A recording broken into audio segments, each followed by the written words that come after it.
Okay, you guys hear me? Get this thing rolling here. Good morning. Welcome to the show. Don't know how good it'll be, but I was hoping to have some joysticks here so I could play some tractors. What was that? Construction Simulator. Apparently, a lot of you guys wanted me to play that, so we'll maybe I'll play it with the keyboard and mouse. But the joysticks I ordered did not show up. They sent the wrong set of joysticks, so I had to send them back. And I'll actually play that video for you of the unboxing of it and my disappointment.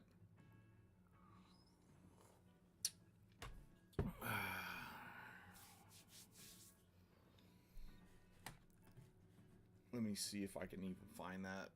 Cause, oh yeah, here we are.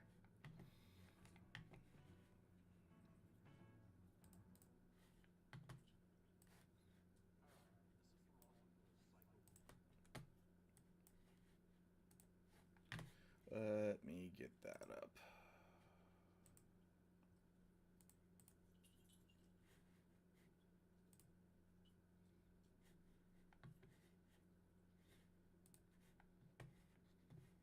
Okay, here we go. Gonna hit play on this.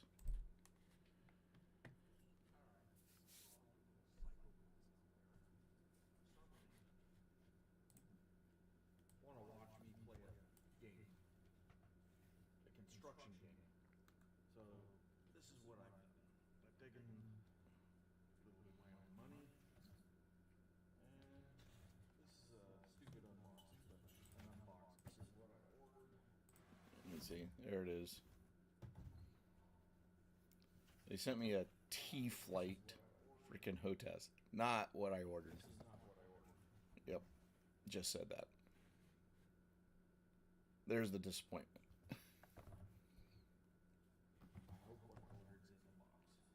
And it's not. So we'll just end that there.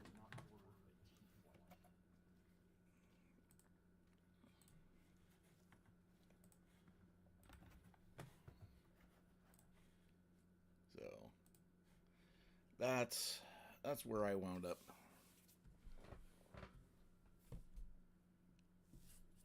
Yes, that was Unicorn Heads playing in the background. YouTube has that as a free play or free music, and I just lost them. But anyways, so I've got a picture here.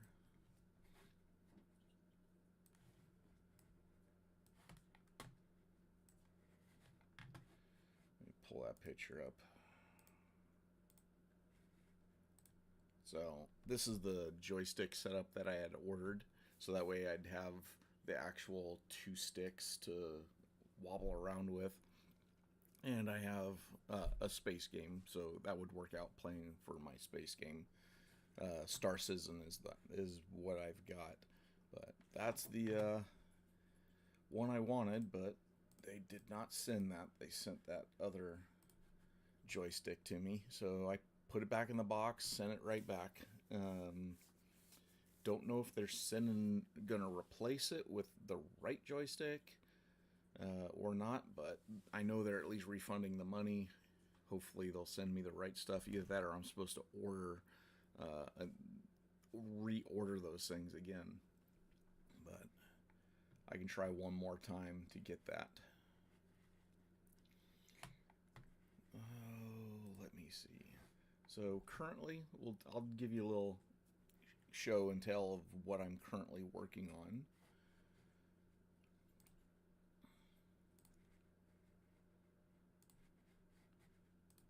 So we've got slide rail going together on a project right now.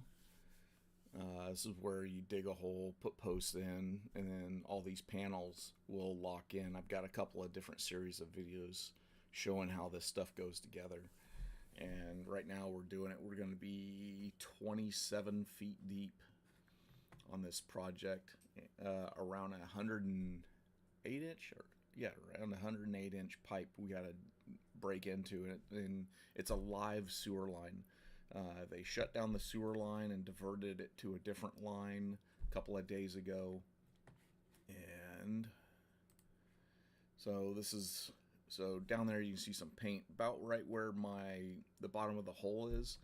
That is just above the top of the pipe. I think I have another picture here. Let me see if I can find another one. Nope, I did not take another picture. I have video from this project, and down at the bottom you can see a gas line. What that was an O2 line, so it was an oxygen line. It was an old abandoned line, so we cut it out of the way and just kept on going.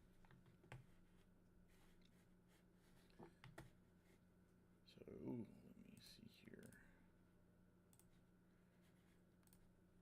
Alright, so we did just get a long reach that showed up on the project.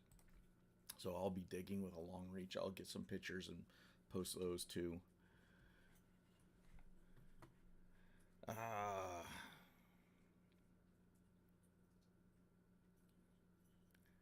Yeah, Tran, no problem, man.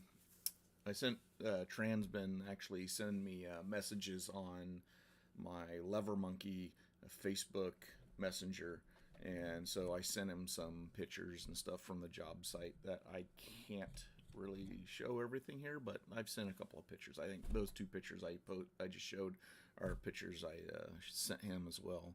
But he's already seen the long reach just sitting in the field. I figured I'd get some better pictures for you guys maybe next week, showing it deep in the hole.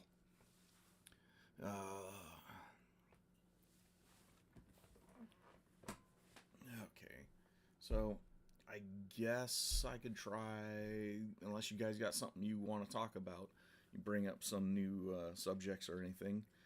I mean, it's getting repetitive listening to me just talk about the same things over and over again, unless you guys got some specific questions. Where'd we go? Unicorn heads. Get them back up and running. Nope, wrong one. Where did it go? No.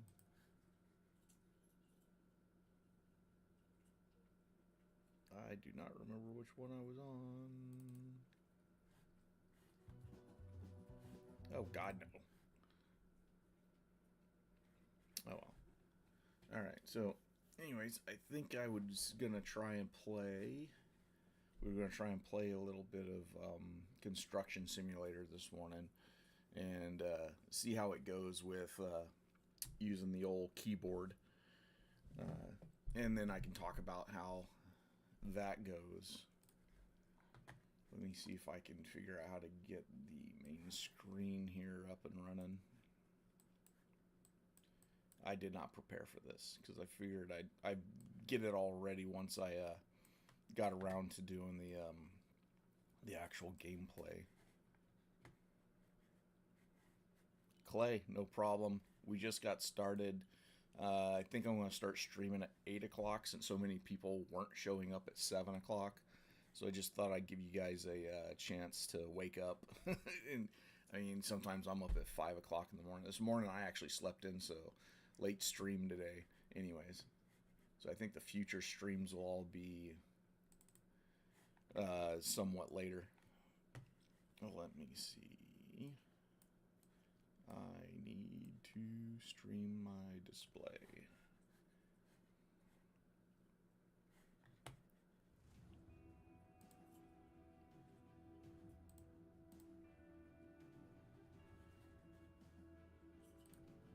There we go.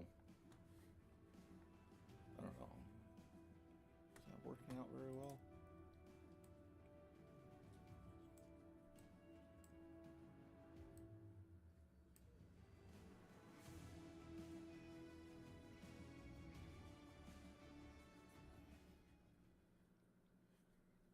Alright, well, I'm trying to... Oh, there we go. Hold on.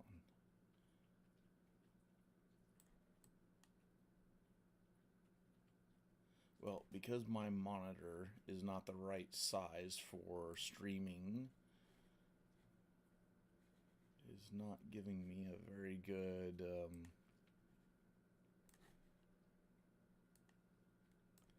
I'm trying to center up the guys in here. Just give me a minute.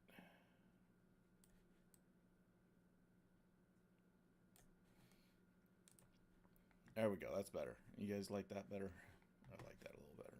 Because I got an ultra wide monitor and I've got to stretch it out, try to get everything to fit.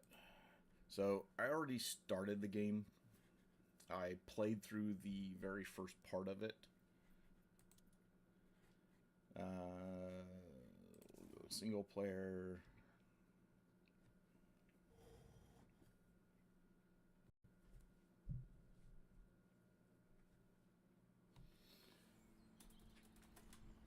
Yeah, there I am. That's my machine. I've got a frickin' backhoe. That's what I've got. I don't know much of what I'm doing in this game yet. There's a frickin' crow somewhere bugging me. And that's a real thing. At job sites, you'll get the occasional crow that'll come by and start squawking at you just because. Had one guy actually had a crow that followed him everywhere. Now, what am I trying to do here? Map. Jobs. Contracts. Land development. Commercial building, parking lot. What do we want to do? Anybody have a suggestion on what we should start off with?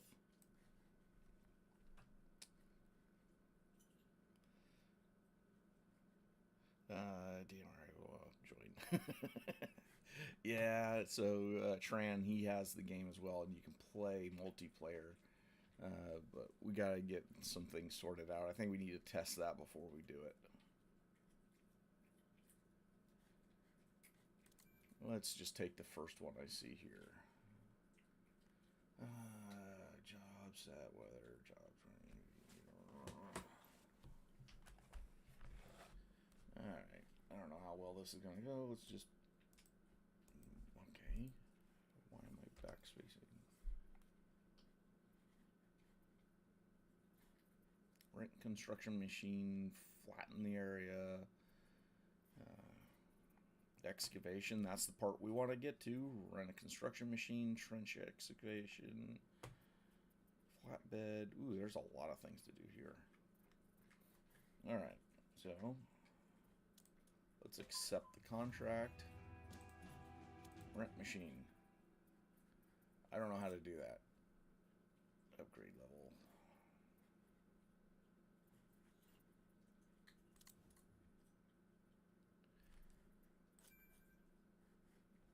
Shut up.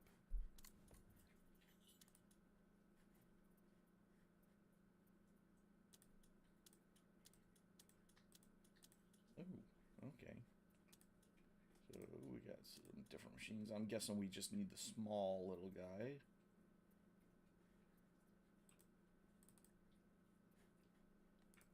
I don't know how to rent this. Tran, tell me how this works.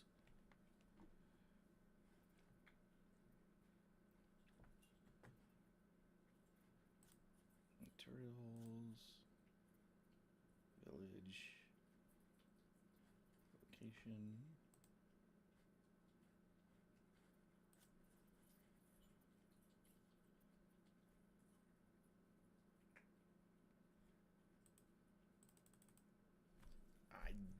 Good Lord, this. Okay. I am going to. It says to go this way, but should we take the? Let's take the backhoe over there, just in case. We're gonna go for a ride.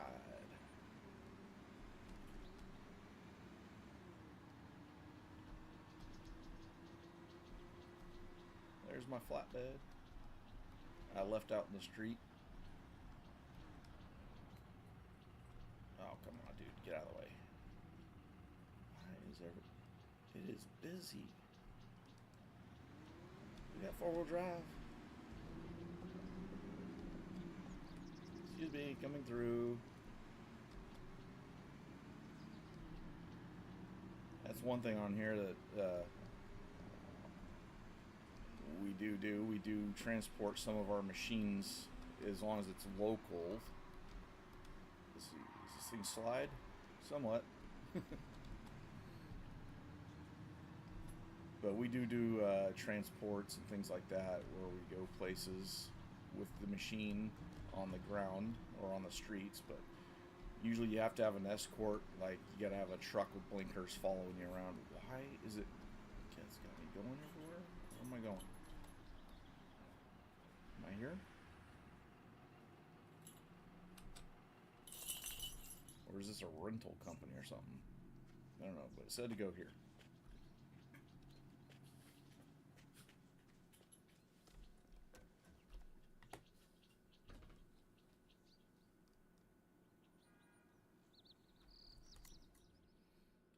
Vehicle dealer. Okay.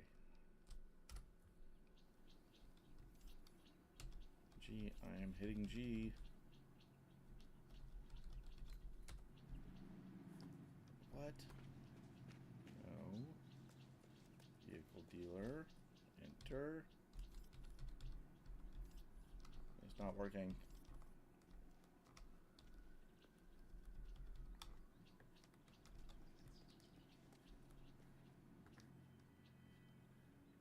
Okay, now I'm getting lost. Let's see.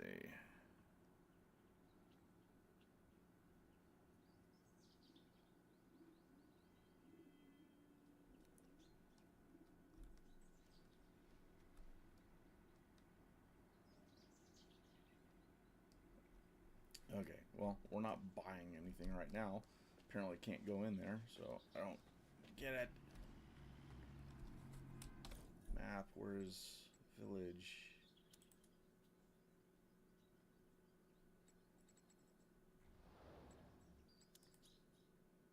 Land develop. Okay, so anyways, job's down the street.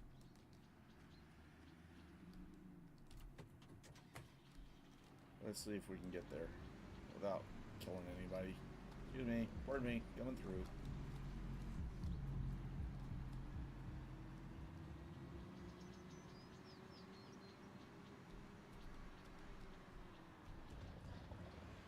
Here we are.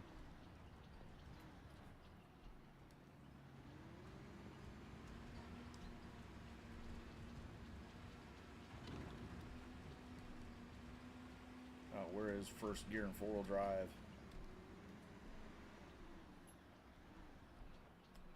It still wants me to go to the dealership. And I don't know.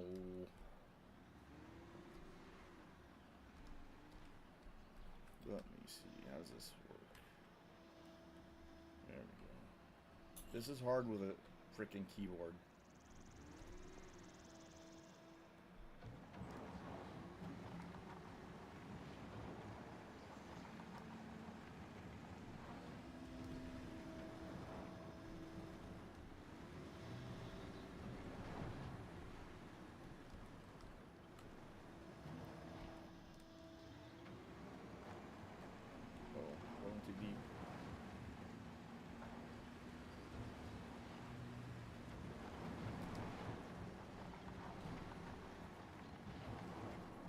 Gonna break things. Where's my curl? No, that's up and down.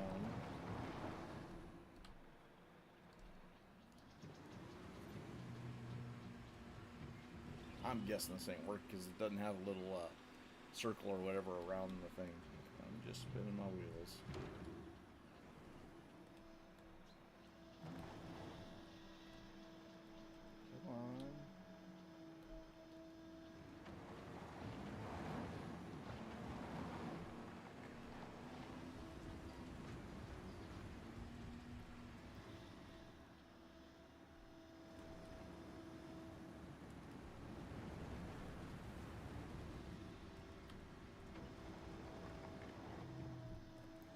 Back drag.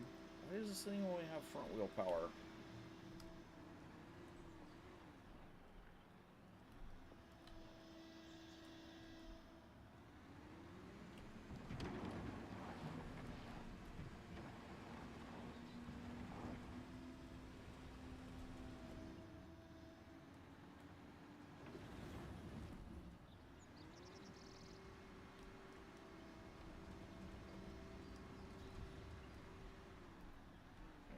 doing a good job, guys? 'Cause I cannot tell. I think I'm close.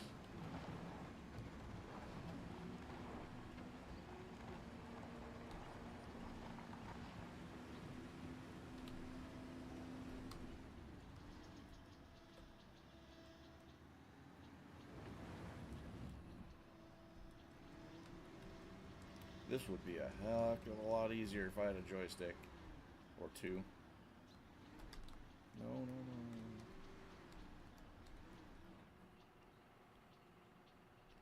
Nice little backhoe. What is it? Cat 430? That's a small backhoe. They got bigger backhoes. Clean up over here.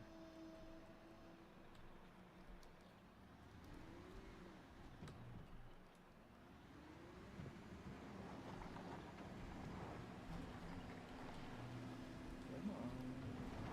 Do it, little guy. Where's my four-wheel drive at?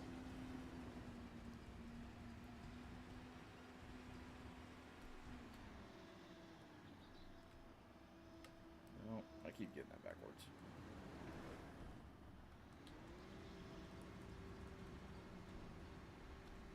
I don't know, are we supposed to scoop this stuff up and get rid of it? I would imagine we'd need a truck, like a dump truck or something, to pick up all this extra material out here. Oh my god.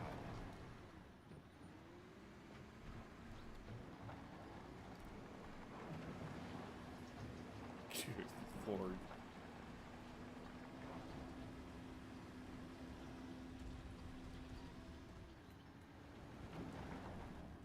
Just make a big pile in the middle of the freaking site. I mean, it kind of looks like I'm doing something.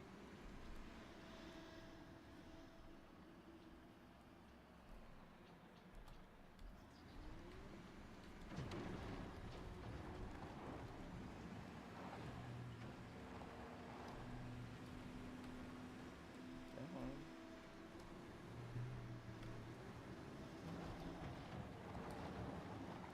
Ram it, ram it.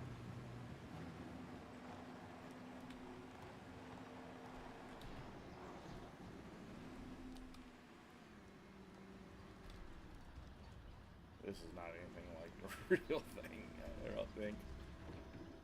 Ooh, maybe I could jump. I wonder if I could jump the backhoe.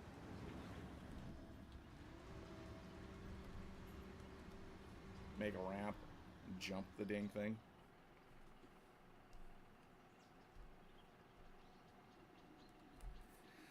Oh, Nate, looking to join OE3 after the military. Would you happen to have any insight on what that process or joining looks like for the veterans? Actually, we have a veteran that works for us, and he got into the operating engineers through a program called Helmets to Hard Hats.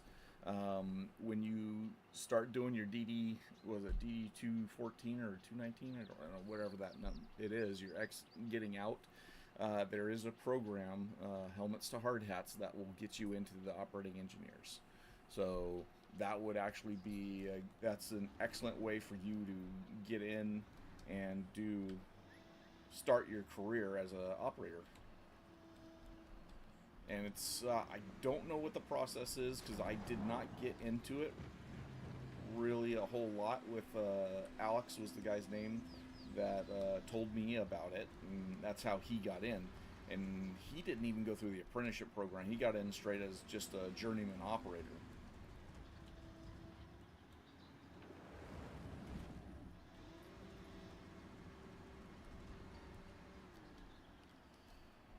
This is Construction Simulator. There. So it's just kind of... Right now I'm just trying to learn it. I just got it. I asked the question on over on my, was it just a post, and I put up a poll, and everybody wanted to watch me play it. So here I am, I'm playing it. I don't know what I'm doing. So I really haven't learned it. I've only came in and played the beginning cycle where there was a foreman that told me what was going on. Let me see, jobs, land development jobs. So right now it says the rent. I can skip that task. Let's skip it. If you want to skip the task, yeah, we'll skip that one. Flatten. Come on, let's go to flatten.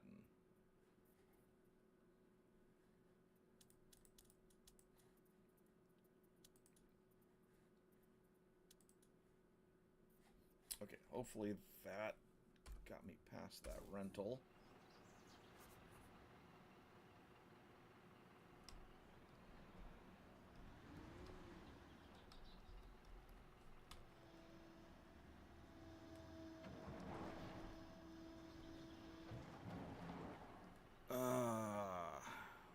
Use the simulator a little bit, but I can't found the dirt doesn't seem like real dirt.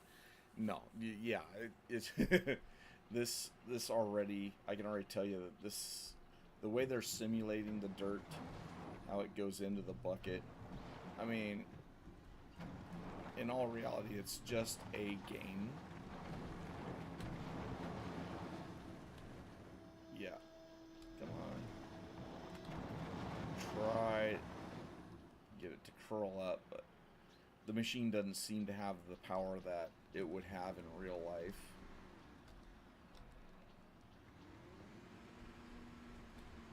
So it is a bit different.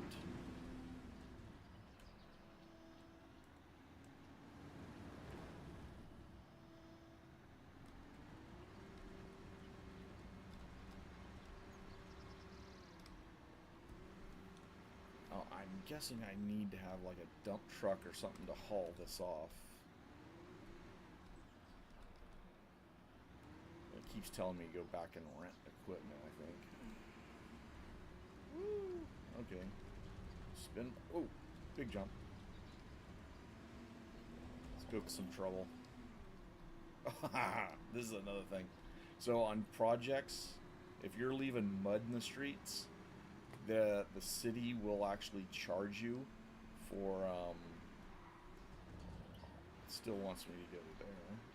Where did it have me going? Ooh. Yeah, I'm getting lost.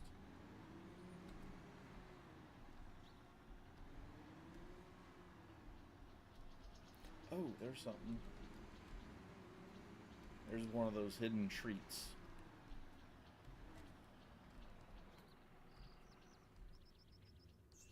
This is one of these little key things.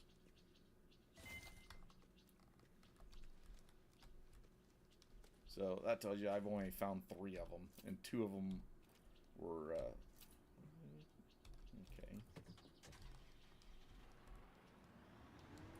Enter the dozer. What dozer?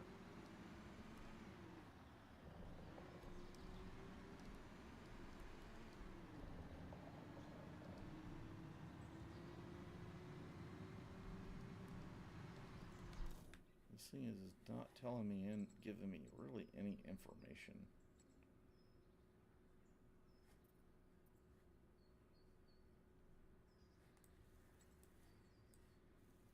A lot of places I haven't been or done. Tran, you're jumping on it. You're gonna play it. Company profile online jobs. And I'm on this job, but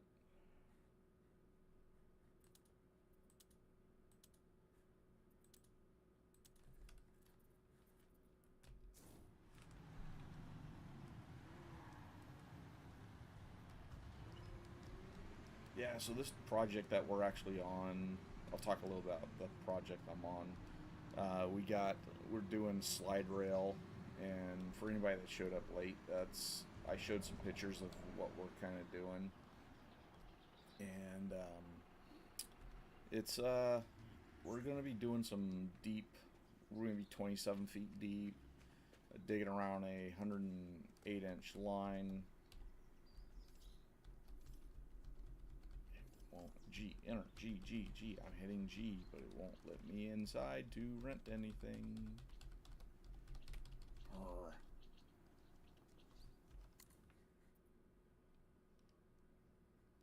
Can't rent, buy construction equipment, go to the entrance, dealer, hit G. Okay, I've done that. Construction, M.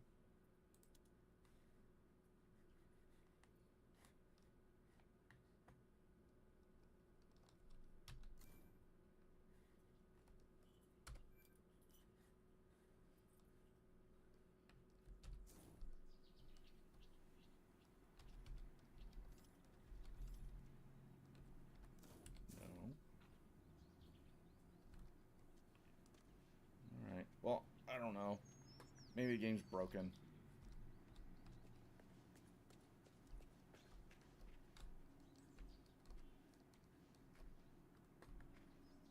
I don't even have a waypoint for it anymore. It says enter the dozer, but I don't know where the dozer's at. Even though I didn't even rent one.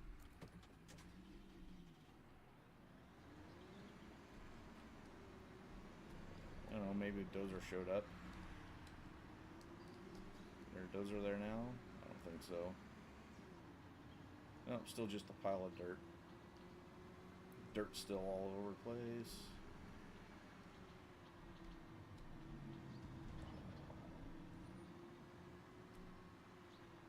I don't know.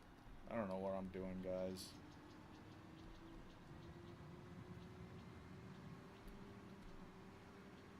So, the job site that I'm on, we're gonna, like I said, we're going down 27 feet. We're gonna make we're gonna dig all the way around the 120-inch pipe. We're gonna break a hole into the pipe to tie into it. So we'll hammer a round hole that our pipe will go into, and then we'll hammer there's also a hole in the top of it we've got to break into for a manway to be able to get into the pipe. And then after that, it's there's a concrete company that's going to come out. They're going to put rebar down. Once we get all the way around the pipe, they're going to try and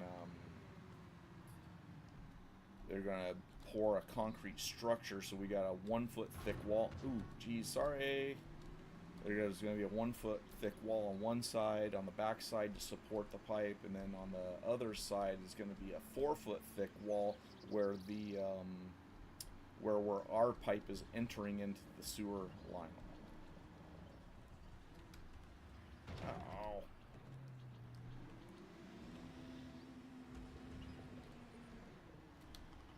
Is he going to stop? No, he's... There you go. I'm bigger than you, buddy.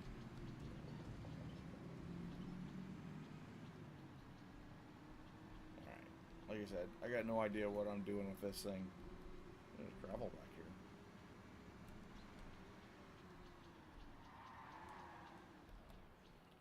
Alright, I'm gonna chill on this, because apparently I haven't got a clue to what I'm doing.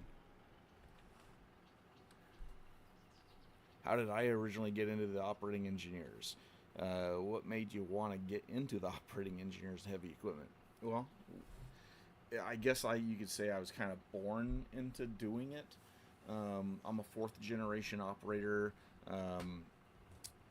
and I didn't know it, so stepfather, didn't know my real father, but I did meet him one time. He told me that my great grandfather was a operator, my grandfather was a dozer hand, and he did construction. He ran equipment, but he was more of a jack of all trades, doing carpentry, heavy equipment here and there, doing things like that. And then for me personally, growing up, I just always liked machines. We grew up kind of out in the country.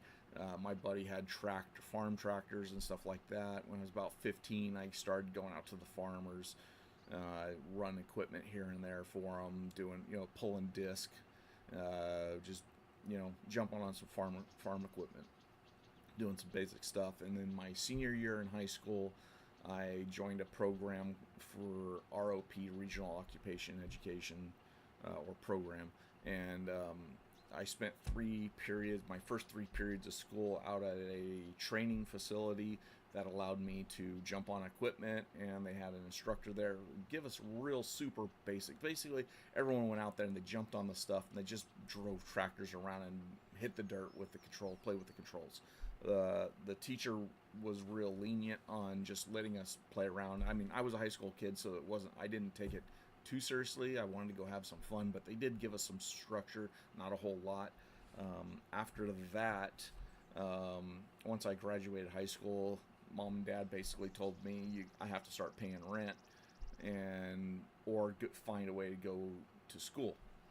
That was the deal for us. Was as soon as you graduated high school, or if you weren't in school, it was get the hell out.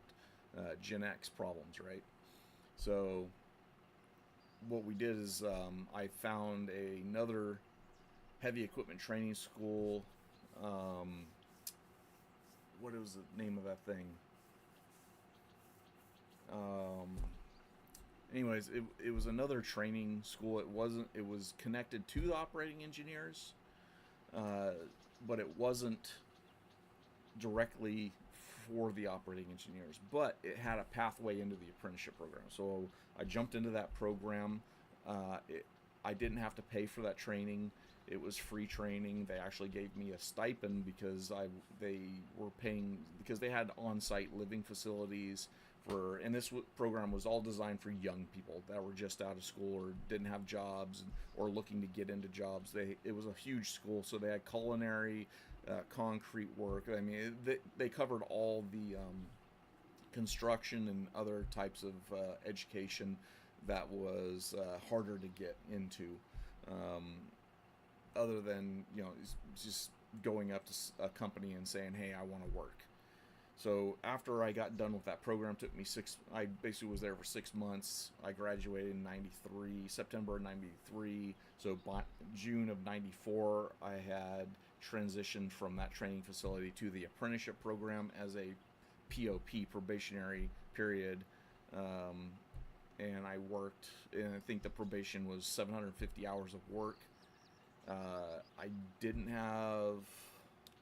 They didn't provide me with health care until I had like 3 months on a job to build up enough, I guess, back pay or whatever, however the insurance and all that stuff worked at the time.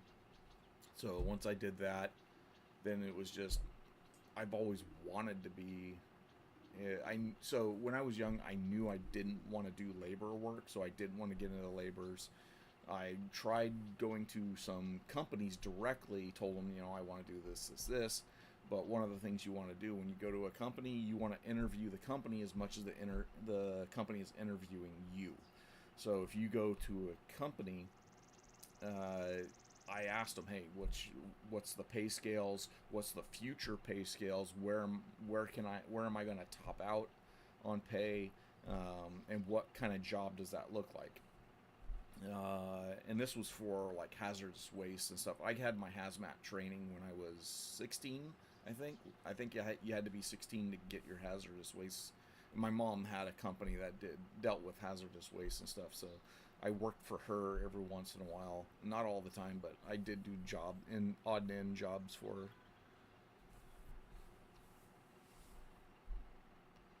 her.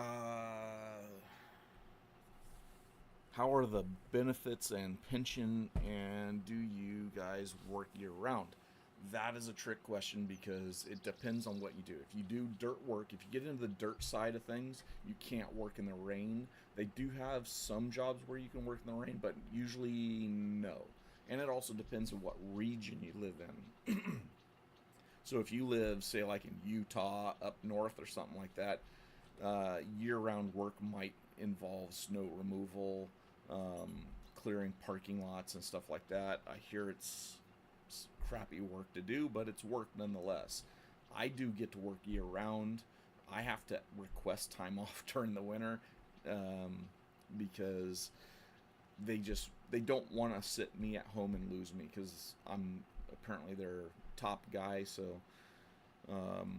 they keep me working all the time. Get out of this thing.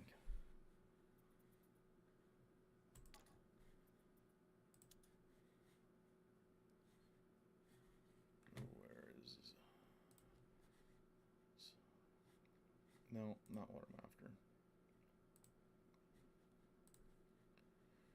All right. So, yeah, that's pretty much. I just wanted to do. I always wanted to be in construction, or outdoors working. I tried a job where I was inside and did not like it at all.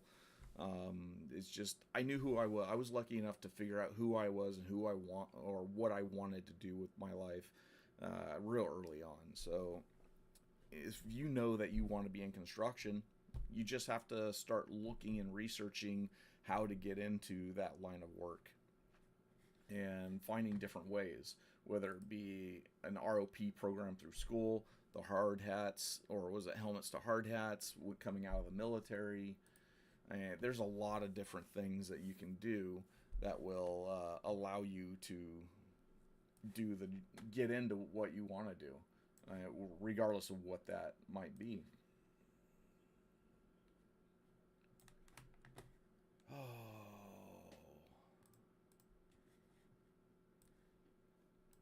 I think once I get this, I'll have to spend some time on this game and figure it out, and it'll make things a little bit better. So that way, it's actually something funner to watch. Because I don't think that was going to be fun to watch me trying to figure out how the game was played. But that's just me. So I mean, it's just all it's all enjoyment. I enjoy still to this day. I've been doing this over 30 years, and I still love what I do. I love the guys that I work with. It's it's a community. Some people they jump from job to job to job or company to company looking for that $1 more per hour than the other company. I've always been. I'm a loyalist. Loyal. I'm very loyal to companies or people. So I've been working with some of these guys, like the guys in the office. There's one guy in particular that I've worked with for years. He was the owner of a previous company. He went to work for the company I'm working now. And I went somewhere else for a year and a half, which guaranteed me work for a year. And that was while we were in our bit of our recession in 2009, 2010. That job came to an end, and then I called him up and said, "Hey, I'm out of work. I need some work," and I couldn't find work at the time. And this is where you're having knowing people in the industry comes in handy. So you got to build relationships and keep those relationships up. Don't burn any bridges with companies. That's always a bad thing to do. And cool thing is he put me to work the next week. I showed up, took my drug test. They put me on a dump truck. I was running a little bobtail dump truck. It's like a 5-6 yard dump truck, just hauling dirt from that someone was digging on the street. I hauled it off to a dump site, dumped it, came back, just cycled around, did the same thing, helped out where I could until I moved my way up in the company. Oh, I need to move you guys over here so I can read a little better. There we go. I had you over on that other side, so at least I'd be looking at you every once in a while.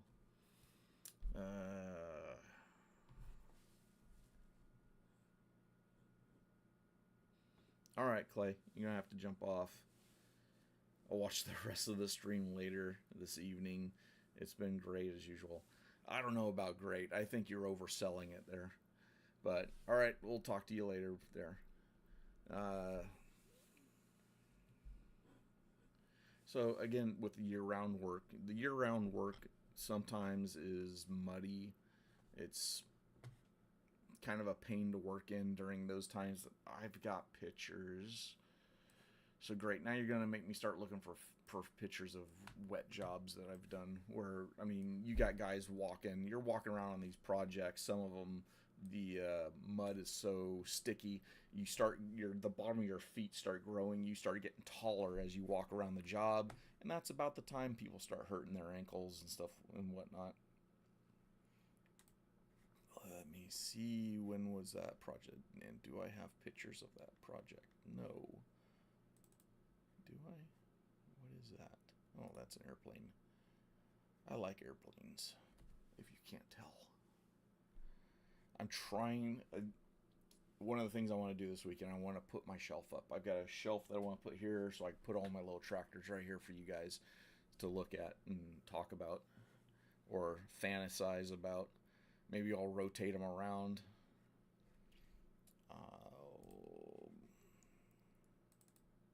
Photos of work. 21. It's not far enough back. 2017.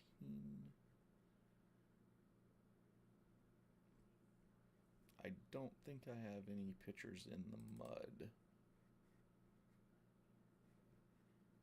But yeah, for me, I work year round, and I mean, so if you're new to a company and you're trying to build up a reputation within the company, um, it takes time.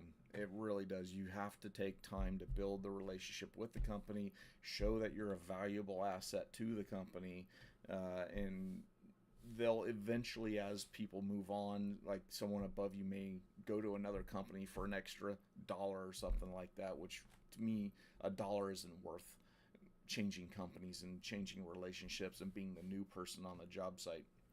Because when you're the new guy on the job site, you're gonna be the guy that is gonna get laid off first as well.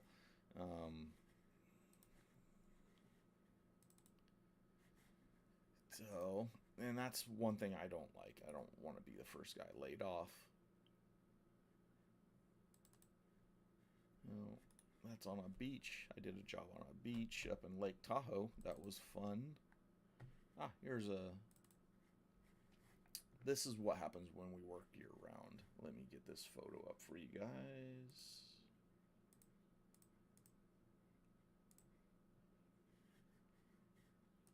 There you go. So this is the kind of stuff that happens when it rains. You wind up getting stuck. And that's what happened here. Is we got stuck in the mud, pulled it out, brought an excavator up, hooked a chain to them, pulled it out, no problem. But that's what happens when you work year round. And a lot of companies don't want to have to work year round because of that. They don't want to have to be dealing with stuck equipment, conditions that are more hazardous. And it's usually usually it's the contractor that'll push us to work the year round to continue making some progress. Even if it's a little bit of progress, it's better than no progress. Guys sitting at home not doing anything. So that's one thing.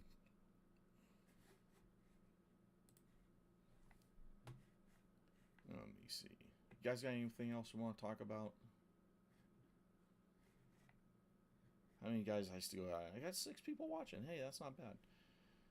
So if any of you guys that have been seeing what was going on, just throw a question. I'll answer anything. Life questions, relationship questions, because there's a lot of questions about relationships in construction, which suck, are good and bad. So working year round, you usually, when you get up to a high level in a company, my brain's scattered, sorry. But anyway, working for a company, when you get years into a company, this is my 15th year with this company, and I know pretty much everyone. The superintendents, foremans have all bumped up. So my foreman is now a superintendent. My ground guy that worked with me, Andy, he's now my foreman. And so those relationships are solid. So I'm guaranteed work because of those relationships I've created over time. They know my skill set, they know what I'm capable of, and they know what job to best put our crew in.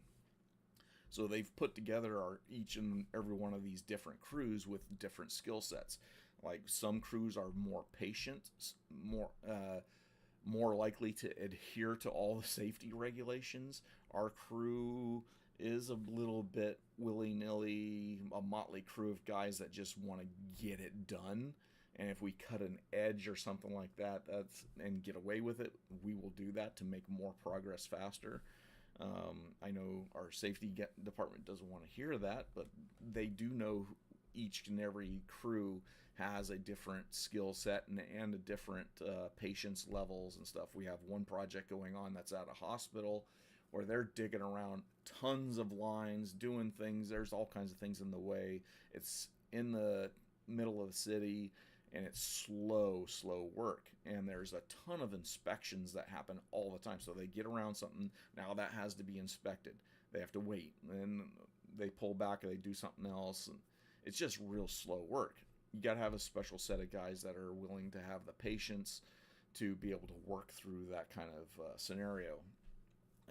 My crew that I'm on with Andy, Hector, and these other guys, we want to go. We want to go. We want to be out in an open field, digging a trench as fast as we can and putting pipe in as fast as we can. That's where our crew shines. So being with a crew and a group of guys that all have that same mindset is amazingly fun. You guys can, and because everyone knows their job so well, it's really just kind of a flow. Once you get going, there's a flow to it. You're digging, loader's coming in, dumping rock, pipe goes in, and the backfill guy comes through and he's backfilling, and everyone is in a competition. At that level, everyone is at a competition. You got to think of this as a game and a competition to keep the fun in it. My job is to run away from the guys laying pipe. The guys laying the pipe, their job is to try to catch me. And then the backfill is trying to catch the pipe layers and try to make them go faster. And that's the game. And as long as you can keep that fun game going and everybody kind of yells at each other back and forth going, hey, I'm catching you, here we come, or you know, or I'm getting away going, hey guys, I'll see you guys later. That kind of stuff is a lot of fun, and I enjoy that kind of stuff. It's just the way we are. We're, I guess, maybe built a little different. I know people that work in offices, they don't, while they may have friends and stuff like that they may or may not like, they're working with a lot more people in an office. Everybody's stuck having to wear the same clothes. I know we have to wear our safety gear and PPE and stuff like that, but I mean, you're wearing pants instead of a slacks or something and sitting at a desk staring at a screen doing something that you really don't want to do, which is, and it's repetitive and boring. And another cool thing in construction, we get cool little things like this. So this company Fluid Tech, or what was it? Yeah, they do hydraulics and stuff, got their number on it. So we get free things. We get hats, shirts every once in a while. I don't think I've bought a construction shirt in the last 20 years. I've been given shirts over and over again. I have company shirts, and then I have shirts from companies that rent stuff to us. This company, Fluid Tech, they came by and gave us gift bags. They brought out like 7 gift bags, Foreman's and everyone else, and I tell you right now, this cup here is amazing. This thing will actually keep your coffee or hot chocolate or whatever hot beverage hot for like 6 hours. And by the way, I'm drinking hot chocolate. I don't drink coffee. I try to stay away from caffeine. I know that's a big thing in the industry. That's a big thing in the military or anything. Anybody that needs to wake up early, they're hammering energy drinks and stuff like that. But I'm not into all that stuff. I just like fatty foods and steaks and not much on eating fruits and vegetables. Drink tons of water. Staying hydrated on the job is very important. I've had 2 or 3. No, I had 3 heat illness events, one of which happened after a day of work. And I wound up having to go to the hospital. They had to put 2 IV bags, we call them banana bags. It's basically like Gatorade, goes right into your vein to bring me out of the situation I was in. I had lost control of my body and everything like that. And it was bad. It was real bad.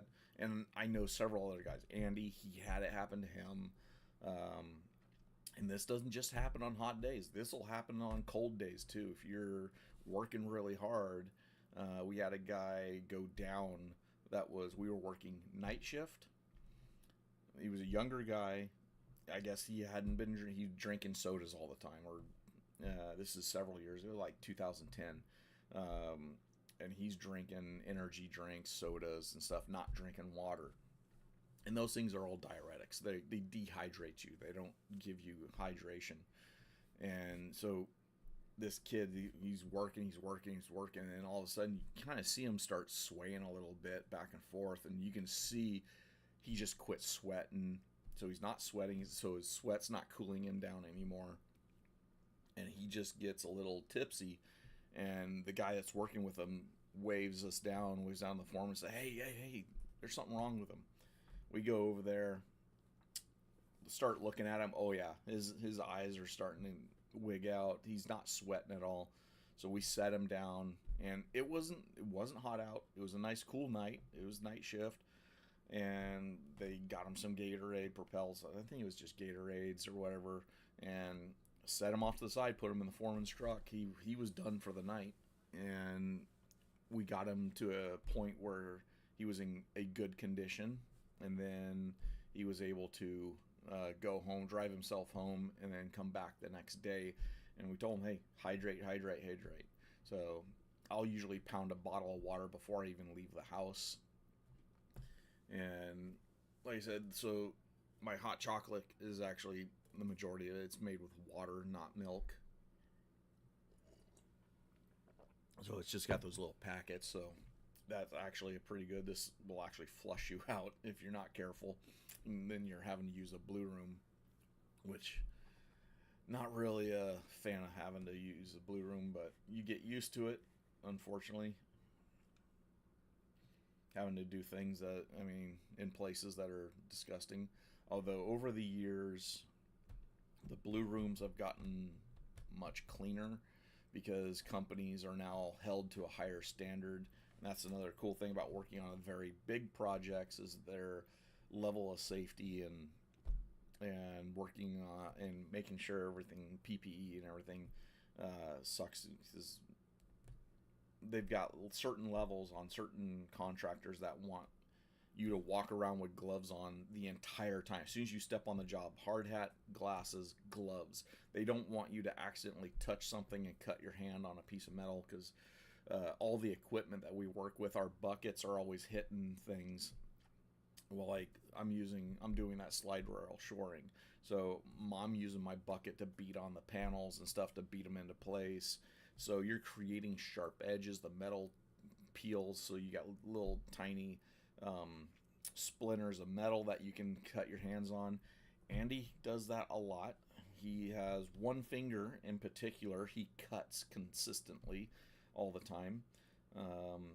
He's had one finger he cut it right at the time he healed up. He took a glove off and went and grabbed onto my bucket and then cut it again. And he's like, damn it.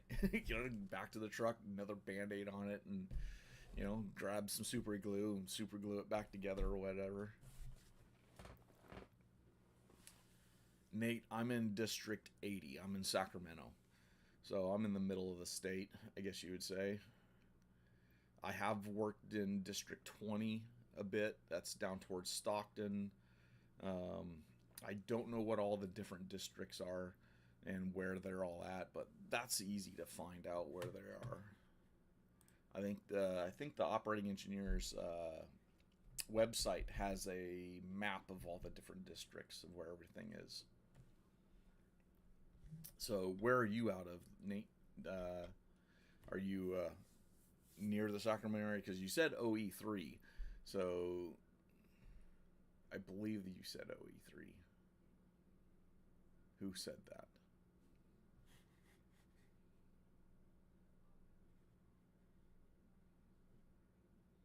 Yeah, that was you, Nate.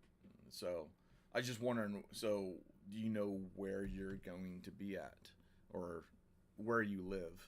Is it in the Sacramento area? Is it up north, further up in the mountains? Because in construction, we travel a lot. We're all over the place.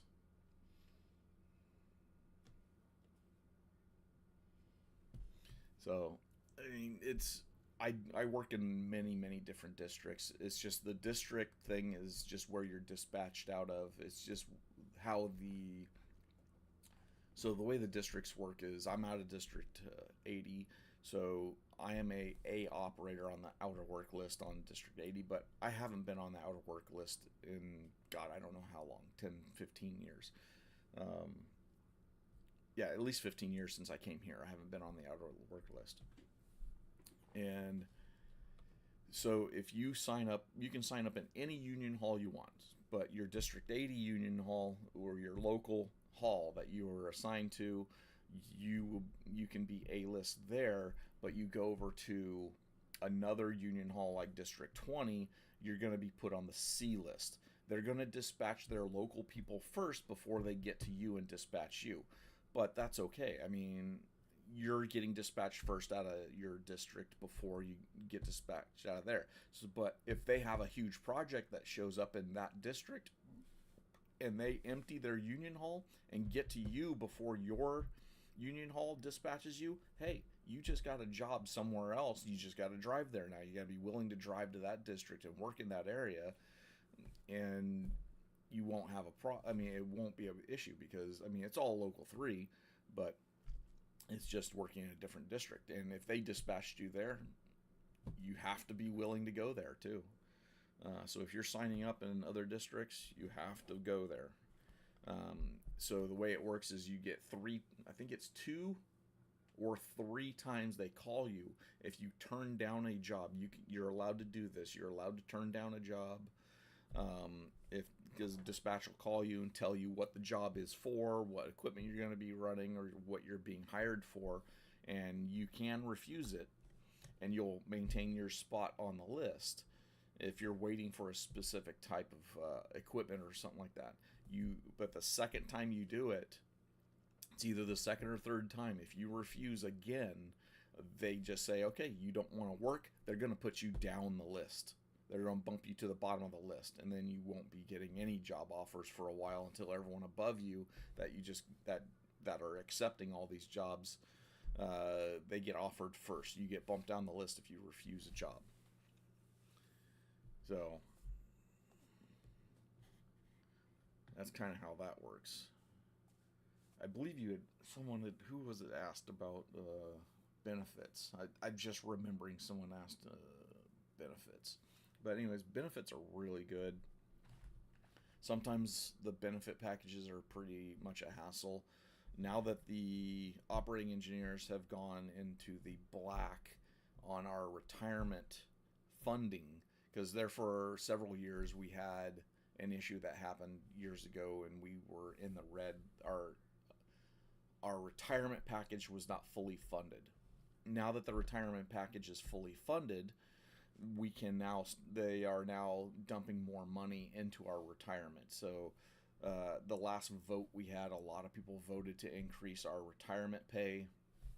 So, and being that the majority of the people that are in the union right now are not the young people, it's the old people. So like me, we're all voting for money to go into retirement and into benefits and things like that. So the amount of money that went to our paycheck was less, and more money went to retirement. So for me, I've always voted to go retirement, put my money on retirement, because when you retire, you have to have enough money and your life has to be set up so you can retire. And retiring as a heavy equipment operator is not always easy because there's so many bills and so many things. You still have to pay union dues, although I think it's only 50%.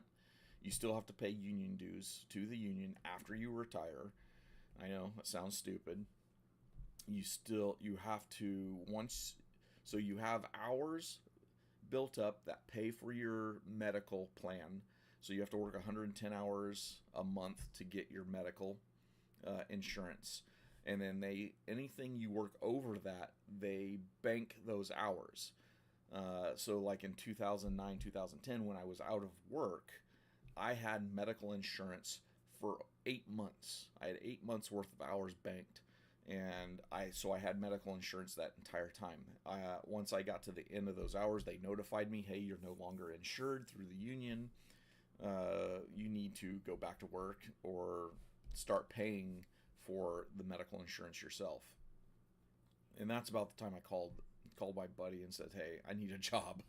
went back to work, and the next month I had enough hours. I had just enough hours to get my medical back.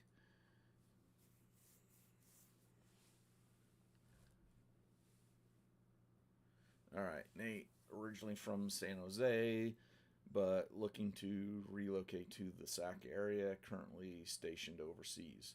Gotcha. Um, so the Bay Area, traffic sucks. I'm sure you know that.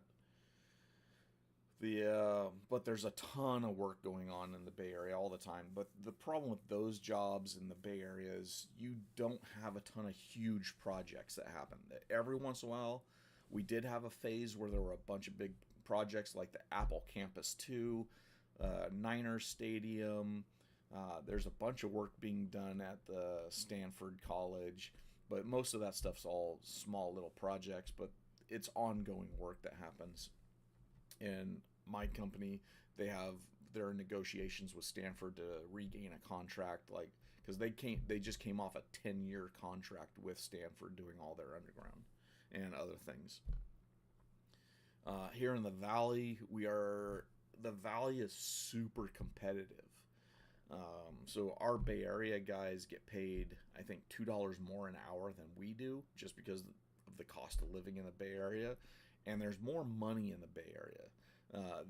Their overhead, or the amount of money, the profit margin they make is probably around 18 to 23% of profit per job. In the valley, the profit margins are much skinnier, uh, and depending on what company you work for, that will determine how they bid on projects. But the profit margin's skinnier in the valley, so you're pushed to work a little harder and faster and try to make everything on time and on budget, just so the company can survive and continue to make enough money to pay for all the people that are in the office. Because remember, you're not just trying to make money to cover your project. You've got to cover the money. You have to cover everyone that's associated with that project managers, project engineers, the foreman, superintendents. All those guys are taking money from the job that you're working on, especially on big companies. And then plus all the guy that did the estimating, he's got to get a paycheck. All right. A lot of locals, you can withdraw when you retire if you want and not pay dues. But if you pay the dues, it's easier to come back if you wanted, and if you still get the Union magazine in the mail. Eh, I don't. I don't. Are you in Local 3 or there, Wallen? I can't read it. Did I say your name right, Wallen?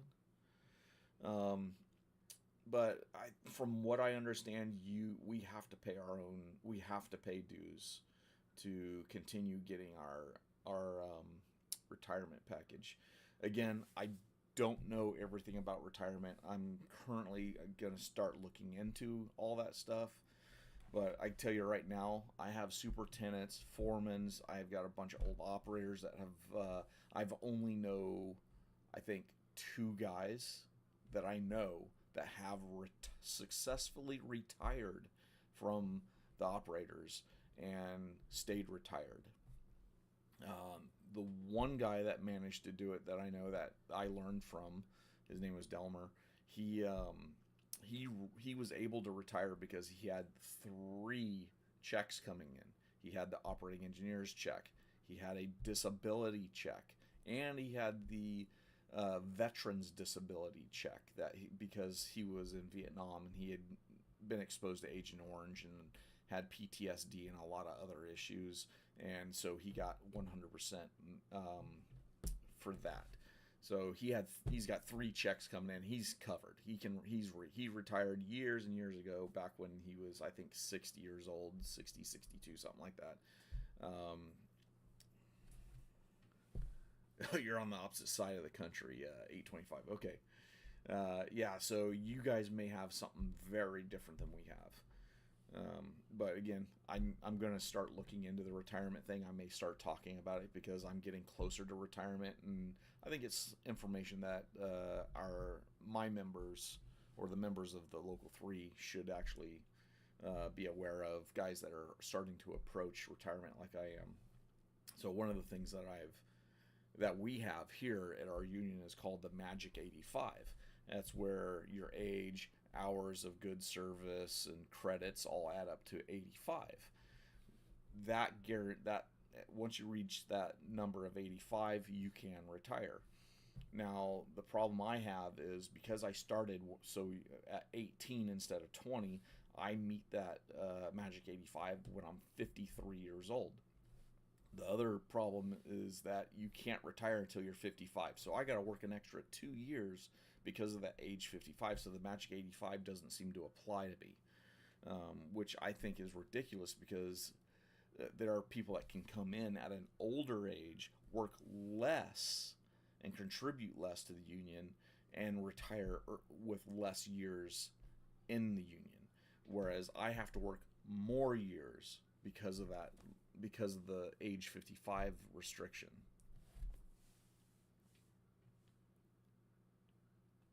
Okay, yeah, we have the same thing. So you're saying they have an annuity. I have an annuity as well, in addition to our pension. Correct. So I have an annuity that is just like you're talking about, a 401k kind of deal, which I will get as a lump sum payout when I retire, and then I'll have the pension. Um, so my pension won't be as high as what I make today monthly, but I mean it's not a bad monthly payout. Um, I don't want to live in California, unfortunately. So for Nate, uh, I don't like living in California anymore just because of the political climate and because of the rules and laws that are here that are preventing me from doing the things that I love and owning some of the things I love, and the amount of fuel costs, the penalties just for owning stuff. I wanted, when I retire, to keep this house that I'm currently in and rent it as an added income for myself, because this house will pretty much be paid off when I retire. So I would be getting that's almost like 100% income coming from this property, and then use that money to help pay for my property that I already own property in Colorado. I know that's not a big step up from freaking California, but my mom lives there, and I have other family that live there. And it's a much nicer area, and the part of Colorado that I'm moving to is way out in the middle of nowhere, and there's a bunch of like-minded people like me that live out there. So the whole thing is that just getting away from California is and the people here suck. I mean, to be real easy. I mean, my brother and my sister both live here, and they have jobs and family here, which will suck leaving because my brother actually lives in town from me, and I like seeing my nephews every so often. It's cool to go see with them, play with them. They're young. They're still in that play stage. I think they're 5, 6 years old, and 5 and 4, or 6 and 4. God, I don't even remember what their ages are. But anyways, I like going and hanging out with them. Oh God, where are we at? What are we talking about? Oh yeah, pensions.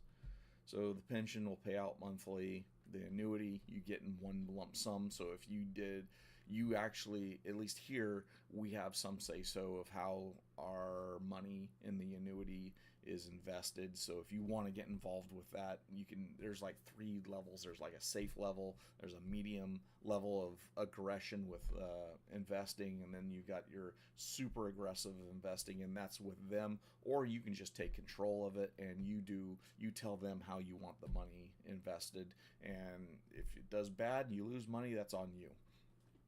But for a while, through 2010 through 2020, my annuity had tanked. Actually went down. I think it went down like $10,000 or $15,000 over the last 5 years. It's shot up because everything's getting better. At least stock wise, we have better people in charge of the annuities and how it's getting invested. So now I'm seeing much higher return in that. So I'm going to have a pretty good annuity. So my buddy Delmer, when he retired out, his annuity, I think his lump sum payout was in the thirty to $40,000 range. I'll tell you this, mine's higher than that, especially these days.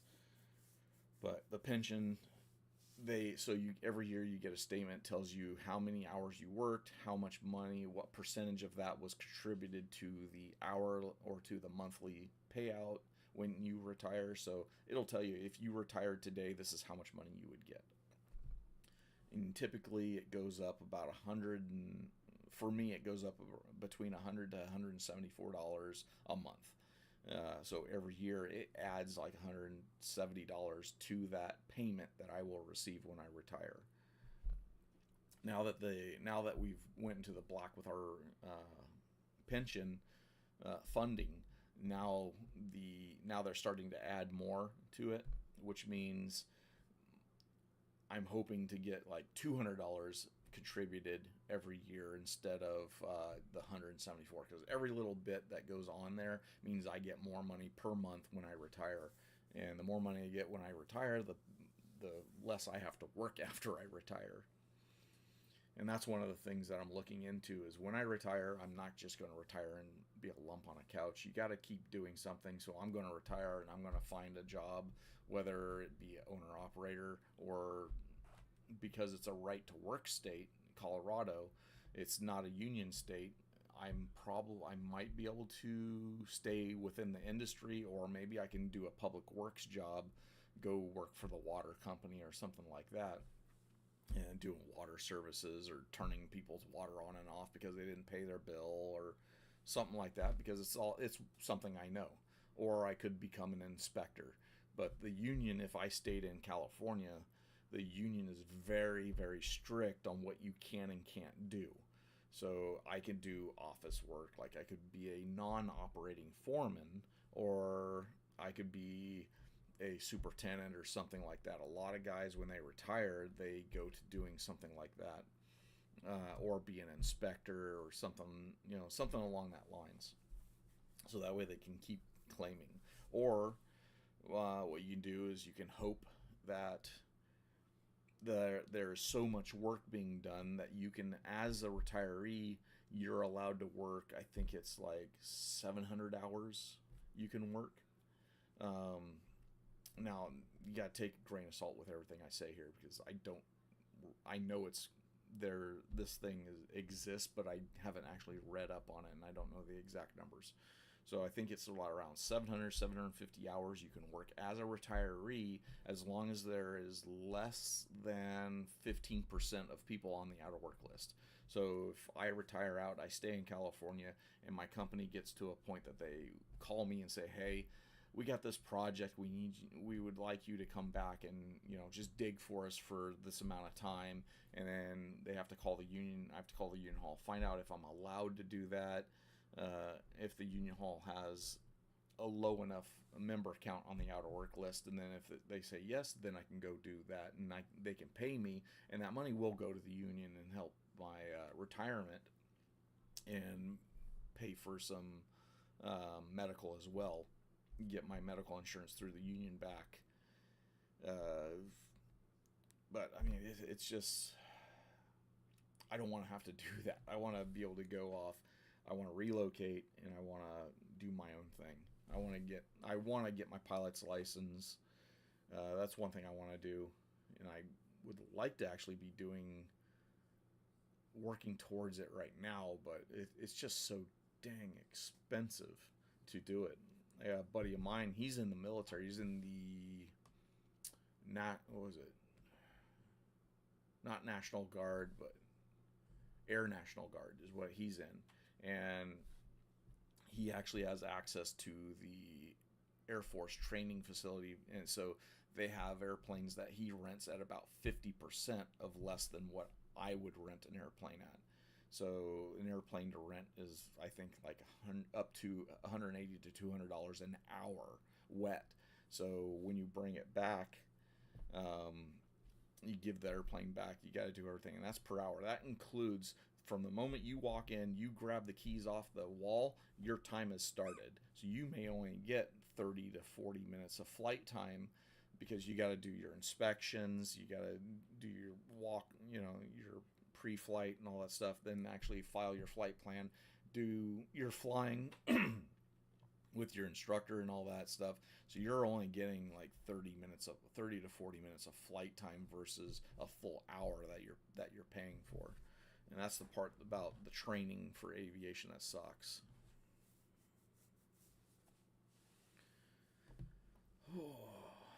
I guess if they give, what is this?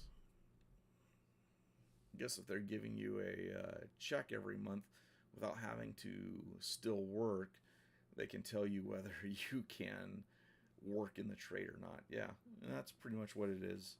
But they do have a way of you coming back to work for if the industry is short on operators, and you want to do it. Personally, I don't want to.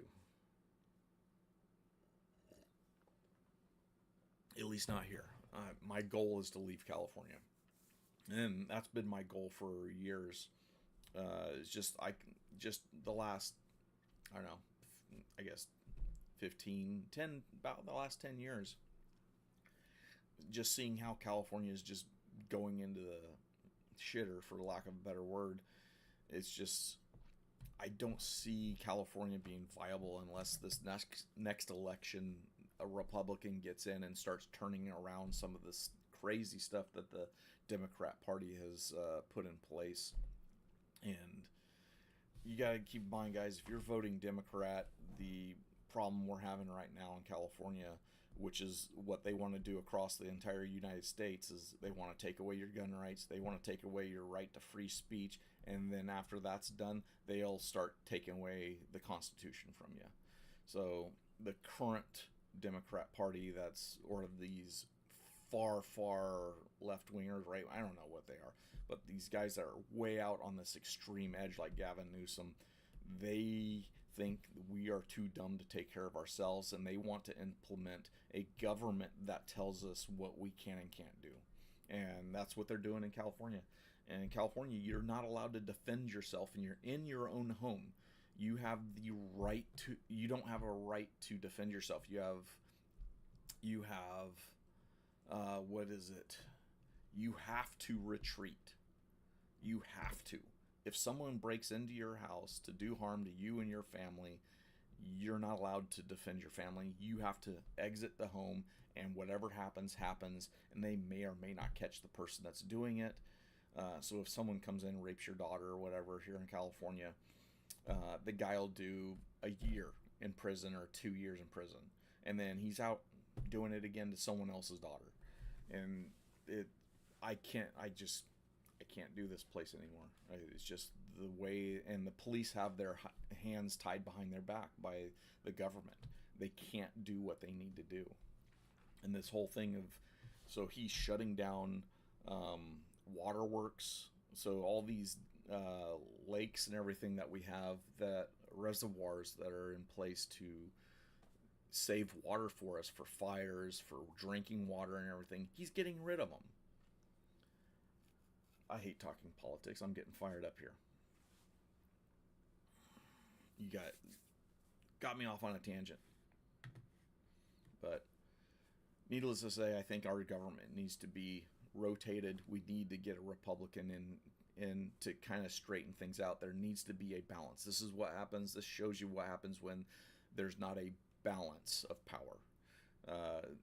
There needs to be close to a 50-50. I mean, it's almost all Democrats, and you can see what they're trying to do right now with the whole redistricting thing of they're changing the laws so the government has the right to do whatever they want.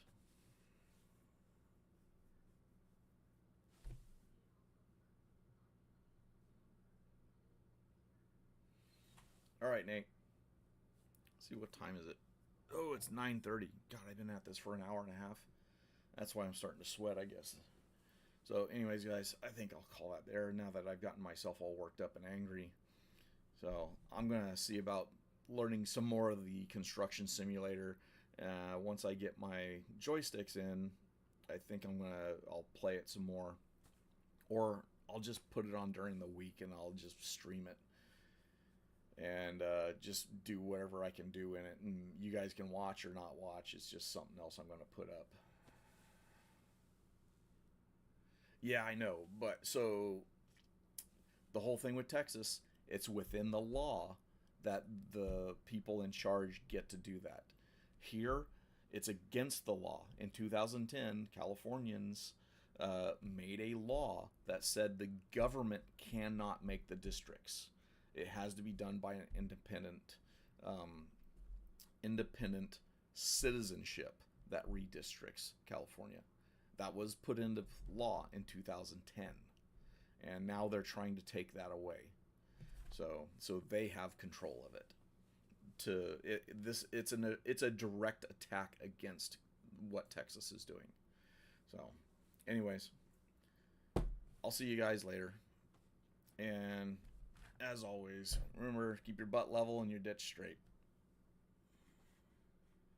Stop this thing. Stop. Where's the exit? There it is. Oh.